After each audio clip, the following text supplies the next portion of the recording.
What we're going to talk about now is the qualities of a good candidate.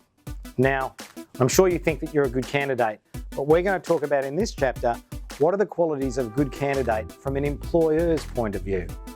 So to start off with, the number one thing that an employer will look for is, do they meet the specifications of what I want them to do? So to do that, they're going to be looking at your experience.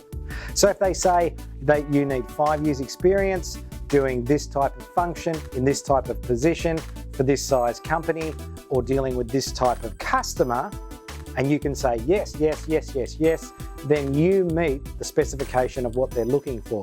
So that's the first thing that they look for. The second thing that they usually look for is, what qualifications does the person have? And do they fit the qualifications that I'm looking for this role? Now, this is really interesting because are they the qualifications that they would like, or are they the qualifications that you must have? So make sure that when you qualify these things, are they preferable or are they mandatory? And when you look at these things, make sure that you're not applying for a role where you're overqualified. And that won't go down well for two reasons. Number one, they might think that the work will bore you and therefore you won't hang around long and leave. Number two, if you're really qualified, you might be more qualified than the person that's actually trying to employ the person, and that can sometimes be a bit off-putting, all the way up to being threatening. This is another thing that you might find interesting. You are more attractive to a potential employer if you are ready to move straight away or you're unemployed. If you're ready to go and you can start and you have the skills, then that's more attractive to them than having to go through an interview process which might take 1, 2, 3 weeks, and then possibly having to give 1, 2, 3, 4, 5 weeks notice. Just to put that in perspective, the laws in Australia are that if you've been employed for less than a year, you have to give 1 week's notice. If you've been employed for 2 to 3 years, you've got to give 2. For 4 to 5 years, you've got to give 3 weeks notice. And anything over 5 years, you've got to give 5 weeks notice. Plus, if you're over 45 years of age, you've got to add another week to that. So that's the notice that you have to give your employer, and that's the notice they have to give you too. So just think about this. Maybe if you really hate your job, you should resign, right? And start looking for a job so that you can give less notice. The other thing too is that if you are unemployed, the employer doesn't have to worry about you taking a counteroffer.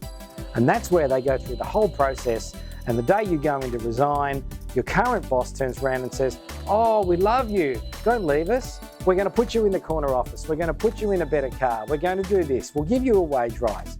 And all that is really a knee-jerk reaction. We know as recruiters that 90% of candidates that accept a counteroffer leave within 6 months of accepting that counteroffer because promises are broken and things don't work out.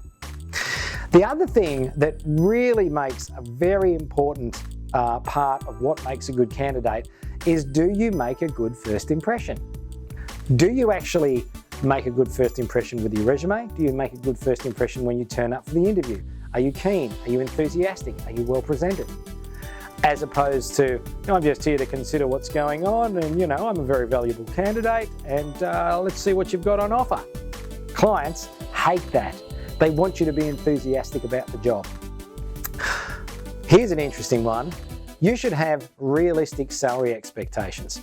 If I go back to my comment about many people in Australia have been drinking out of a fire hose for the last 5 to 10 years, these days placements are more competitive, salaries are more competitive. So your salary expectations should be realistic with what's out there in the market at the moment.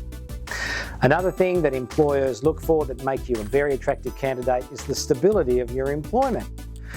If you change jobs every year for 10 years, they're going to think, well, looks as though they're going to just change jobs again and they'll just move on again. But if you've had some good long stints with employers, and even better, if you've done like 2 to 3 years and then had a promotion in 2 to 3 years, that makes you a more valuable candidate. That makes you more attractive. When you're doing an interview, when you're communicating with your clients, you've got to be able to communicate openly and you've got to be able to express yourself and answer questions. One of the other things that you should take into account when applying for a job, which employers look for, is do you live locally? It's a bit of a bother to a lot of employers if you have to take an hour to get to work and an hour to get home. So think about that. Where is the location of the person that I'm applying to? Employers generally want people to come across as being team players and good employees. They want to contribute to the other people in the business. They want to genuinely and sincerely look after the customers of the business, and they want to be team players and help the people around them. Really important. Another thing that makes a great candidate is they have really good reference checks. And those referees are legitimate referees. So it's not a bloke you used to work for, who was alongside you. It's the actual boss of the company who was the employer and paid your wages. That person gives you a good reference. That gives you a lot more legitimacy as far as your candidature is concerned. If you're a contractor and you're looking for a role, the two things that you've got to be able to bring across is, number one, you've got to be seen as an expert. You can walk in and do the job straight away. And number two, you've got to be flexible and ready to go wherever, whenever you're needed. And the final thing that you need to do as a good candidate that will make you attractive to employers is to have a really good resume. And that's what we're going to go on to now.